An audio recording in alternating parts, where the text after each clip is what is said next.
Hey, what's going on guys? My name is Jason Morris. I hope you're all doing well. Yes, it's been a while since I've been in this hot seat talking to you guys on YouTube.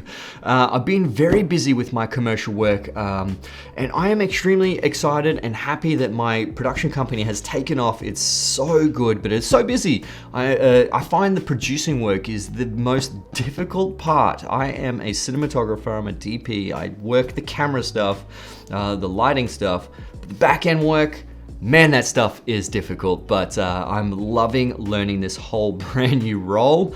It's phenomenal, obviously, having a production company, a small production company. You're almost a one-man band. You do hire in some help here and there when it comes to on-set, off-set, all that kind of stuff.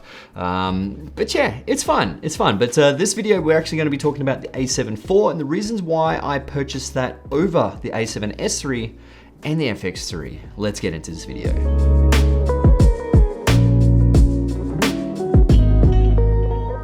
So the reason why I'm actually making this video is to try and help other people make a decision about what kind of camera they actually want. And I'm sure there's going to be people in the same situation as me. I'm a professional videographer with my own production company, and the reasons why I need another camera is, I'll explain in a sec.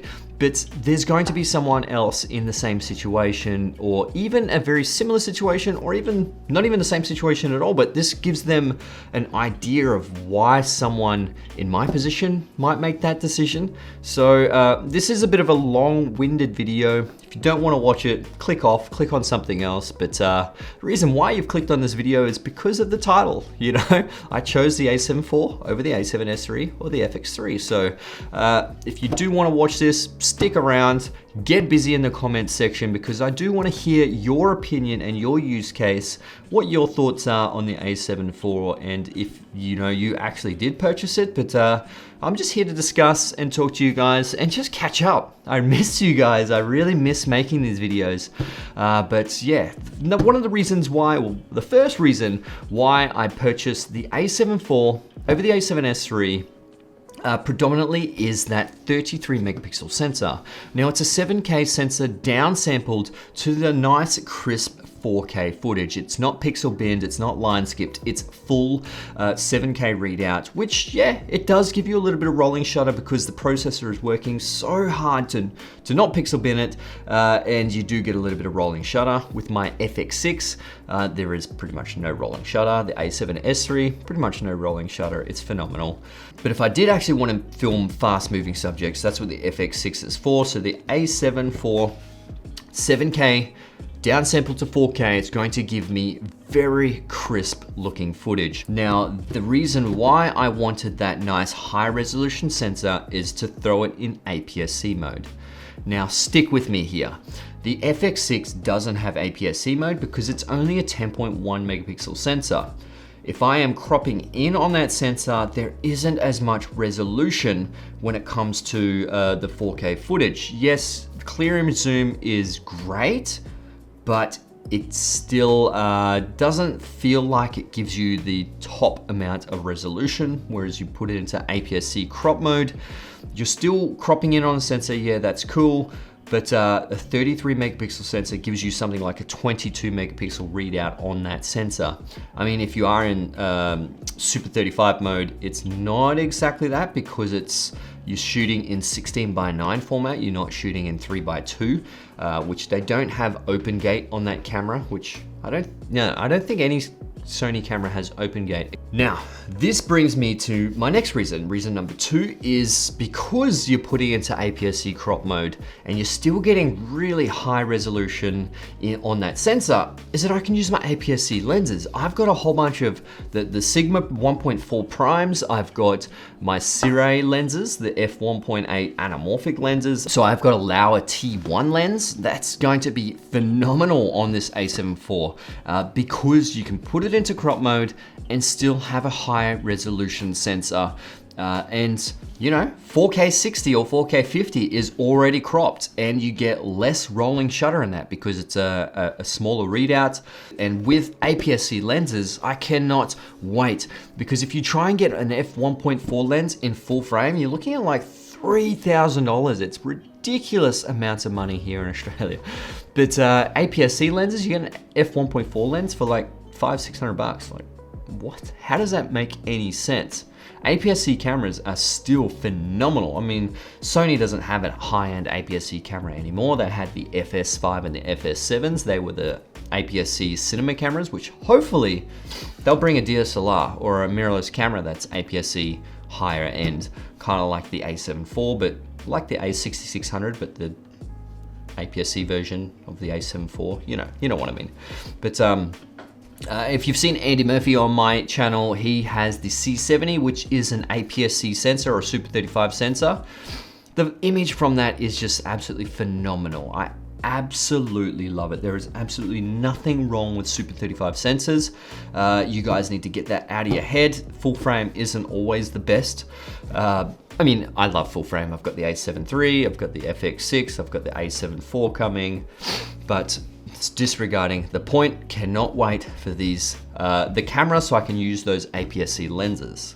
Now, reason number 3 is actually the form factor. Now, this hasn't got too much to do with why I'm buying this over the A7S III, because they're exactly the same. But you guys know that I have the FX6, right? I've got a V-mount battery on the top, I've got a monitor at the top, I've got a big base plate at the bottom. It's very heavy, it's a big rig, for the fact that the bigger the rig, the heavier the rig, it's the more stable it's going to be handheld, which is great. But the form factor, I do want a smaller camera that has 10-bit 422 internal that I'm able to use as another A cam or a B cam. And if I do use this, for an A cam, then I need it to be powerful enough to keep up with the FX6. Now, I didn't want a camera that had the exact same sensor like the A7S III. Yes, it would be great because the image would look pretty much exactly the same if I'm using it as a B cam. But sometimes I want to have the option to use the A7 IV as an A cam in some of my commercials. You never know, there might be a case where I need a high resolution sensor, I need that crop mode for different lenses that I've got, and the A7 IV is going to give me that. The FX6 might not actually help me in that situation. Yes, I did get the FX6. One of the main reasons why I did get it for the commercial work is internal ND filters. Phenomenal. I have not regretted that one bit. Is the time code out when I've shot a few. I've done like 5 or 6 conferences now that a sound guy has actually synced up his sound through the tentacle straight into my time code. It's perfect. I've had a few instances where I needed that SDI input, so I can go SDI in and HDMI out into their feed as well. So that's been a blessing to have with the FX6, but I'm digressing here. Let's stick on the A7 IV anyway. Now, another one of the reasons why I wanted to buy the A7 IV is actually for the IBIS. Now, this hasn't got too much to do, once again, with the A7S III, but it's to do with the FX6.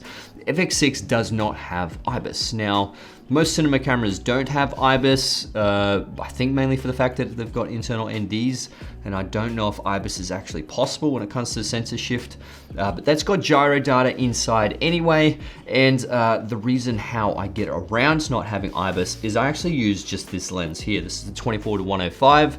I did have the 28-135. I borrowed it from a mate, but it just ended up being too big, too heavy, just didn't really suit my workflow. And then the 24-105 pumps out a pretty similar image, and autofocus to manual focus switch is right there. So if I do need to flick it into manual focus, which I do a lot, I just flick that switch and then focus. Now, one of the reasons why I also chose the A7 IV over the A7S III is actually focus mapping. Now, I cannot wait for that option, because when I did a commercial a couple of days ago, we were at a pool and I was shooting a mother and daughter, and I was trying to keep the daughter in focus, but I think I was trying to keep the mother in focus, yeah.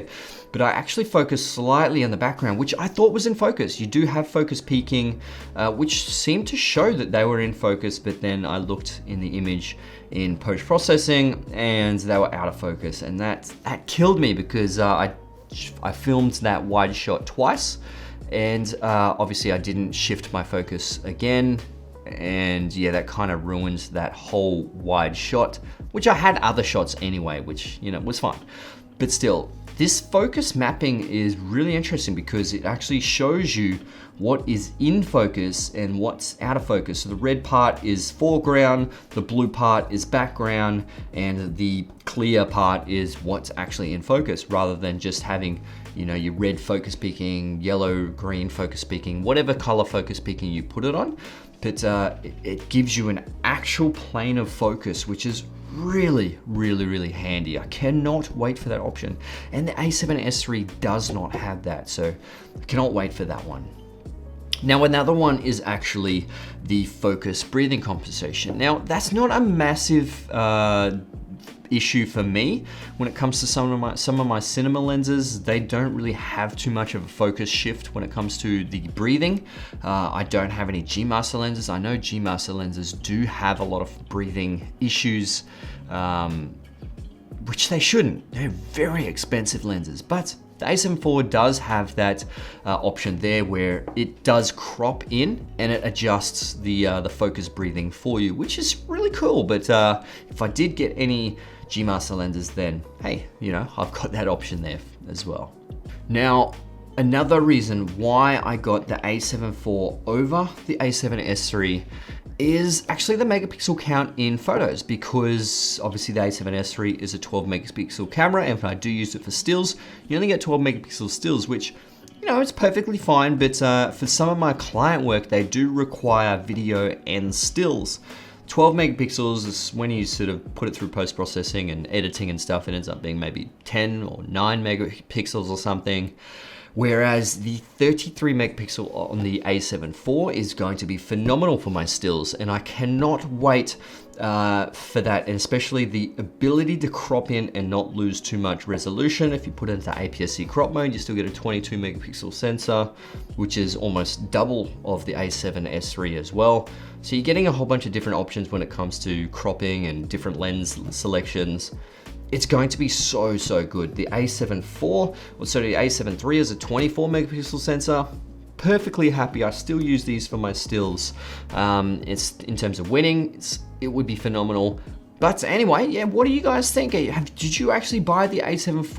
Let me know in the comment section below. I'd really like to know your thoughts. And yeah, I really hope this video helped some people decide why they might want the A7 IV over the A7S III. You know, there are so many other reasons why the A7 IV is actually better than the A7S III in some circumstances, but obviously vice versa. The A7S III is a video beast. I had it for, what, 6 or so months? And then I sold it to buy the FX6 because that suited my workflow. But it all comes down to individual workflow and what you actually utilize these cameras for. And you know, who are your clients, or are you just doing it for a hobby? But this is my professional work. This is my full-time work. I need the A7 IV for certain circumstances where the where the FX6 doesn't allow me to use, or is not as strong as the A7 IV will be. But yeah, I hope you enjoyed this video, guys. If you did, hit that thumbs up. That would be absolutely amazing. Subscribe to my YouTube channel if you already haven't. And hopefully I'll have more time to make more of these videos. I'll make more time. Anyway, I'll see you guys in the next one. All right, let's get it.